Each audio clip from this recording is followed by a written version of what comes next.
Yo, what's up guys? Welcome back. Konami sent over another package. Let's take a look. This time we have both structure decks, right? So the new Egyptian god structure decks, both Obelisk and Slifer. I'm going to give you my honest opinion, right? There's also going to be a giveaway like always. Just take a look at the pinned comment. It's really easy. Feel free to participate, right? I'm not going into full detail because again, I think most people already saw at least all the cards, but again, my goal is to again give you my honest opinion and see if you know, both structure decks are worth it, right? So let's dig in.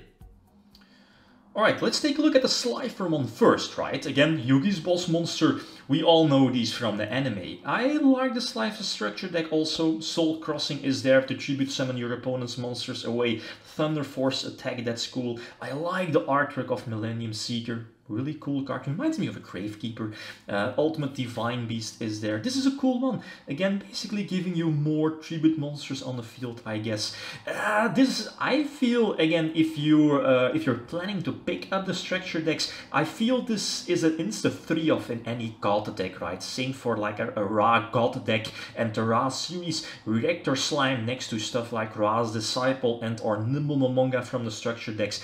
I feel this is definitely a 3 of, so it's only a 1 of here in this particular structure deck. Harpy's Feather Duster is cool, and then some other reprints, you know, some nostalgic Yugi cards as well. That's a thing, right? And this is a cool one. You know, the thing is that not sure if these were reprinted in the past, but some cards from the Lair of Darkness structure deck, giving you the draw here, plus the search, the field spell, right? Vichuda, that's a cool one. You can definitely slap in the Link monster as well to capitalize on the 10E monsters a bit more. But that's the thing, right? You can buy these structure decks and combine them with the cards you already own in enemy controller. Keep that in mind. That's cool. March to give you more protection. Not a huge fan of card advance, but I mean, it gives you the extra tribute summon, I guess. That's cool. Especially if you need it, right? So there it is, Lair of Darkness, Mirror Force, Yugi's iconic cards, Reckless Greed for more draws, and back to the front. All right, let's you know, look at the Obelisk one. Alright, so for Obelisk, I like Obelisk a bit more because again, nostalgia. I actually played Obelisk in tournaments and nationals, so that was really cool in Frog Monarchs. Soul Crossing is there, Fist of Fate, that's cool also from the anime if I'm not mistaken. Divine Evil, I like the artworks from all the cards by the way. Level Resist Wall, that's cool, getting more monsters on the field. And this is an interesting one. People have been suggesting this discard as well for Frog Monarchs. But I feel Angel 01, it's not better compared to Eidos, Idea, Mithra, because again, those are, you know, your engine, your tribute fodder engine in the main deck, while Angel 07 is, you know, it's not part of the engine, and Mithra and Eidos basically do the same. So I kind of prefer those over Angel 07, but for a god deck, I think this is pretty standard. You know, giving you the extra tributes. Mare is cool, Harpy's Feather Duster, yeah, and the Nimble Momongas, as I mentioned before. Again, some nostalgia cards together with Bazoo the Soul Eater. Mandragora is there, Ra's Disciple next to Reactor Slime. I feel pretty much a staple in you know, any god deck, because again, giving you, at least you need those 3 tribute monsters on the field, right, to be tributed. Condemned Witch, and this is something I definitely like about the Kaiba structure deck. The fact that the Condemned Witch is reprinted next to, of course, the Gizmex, but where are they? Ah, here. The Forbidden cards, you know, Forbidden Chalice, that's cool. Forbidden Lens, Forbidden Dress, I mean, let's say if I would be that highly competitive player, these 3 cards, 4 cards with Condemned Witch, those are definitely some solid picks, right? Something like Chalice is definitely still a semi-side deck staple in some decks. Supply Squad, Monarch Stormfort, also a card you definitely want a 3 of in any god deck. Call of the Haunted for some Reborn shenanigans, and Drowning Mirror Force for Kaiba. Okay, conclusions.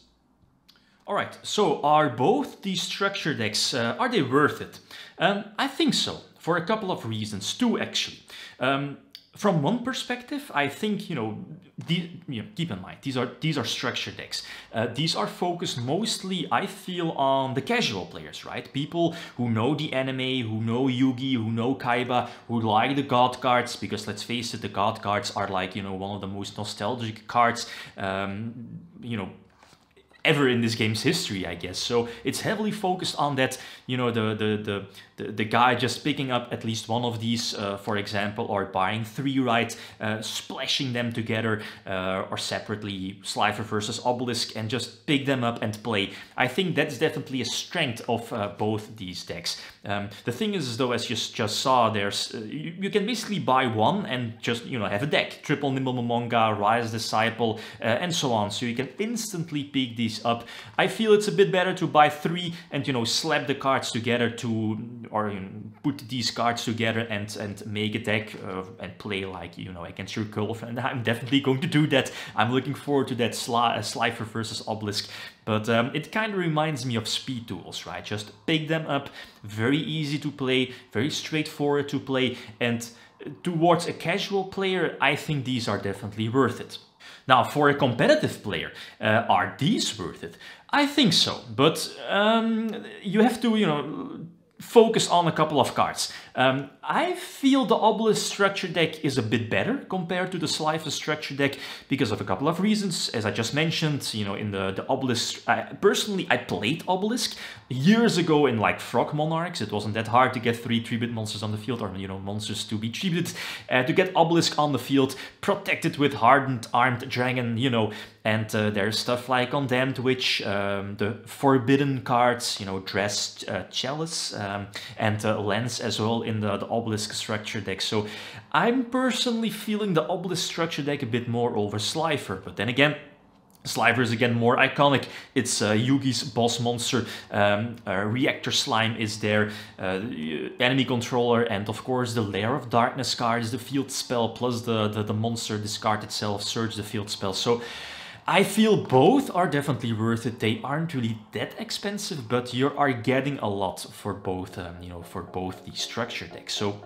for me, that's it. Guys, again, thanks for watching. Konami, thanks again for giving me the opportunity to, review these beforehand, and see you in the next one. Thanks for watching. Peace.